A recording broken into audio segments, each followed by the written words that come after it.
Let's find out from ET Now's Nidhi Sharma the impact on agri-commodities, though, on how they have been trading today. Remember, in the international markets, we have seen a sharp decline, not just in non-agro commodities, but on agro commodities as well, following the civil fraud charges against Goldman Sachs. Nidhi, hi, which commodities have been impacted and to what extent, and how do they expect to be traded in the coming couple of days now?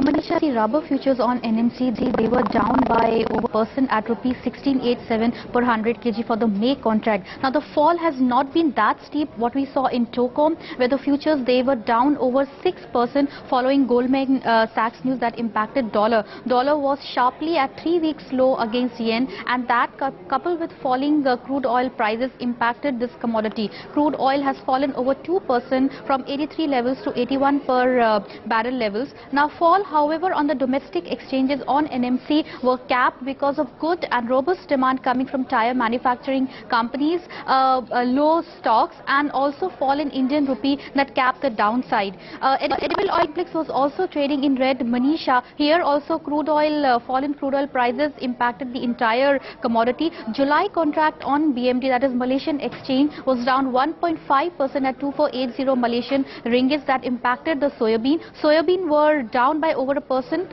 and even soya oil on the electronic seaboard. On the local exchange, however, the fall was more in soybean. Soybean was down 2% at rupees 1945 per 100 kg level. Now, fall in rupee has marginally capped the downside here also. Locally, if you see low crushing margins, rising mustard seed arrival and stocks on the port are also further pressurizing the prices. Manisha.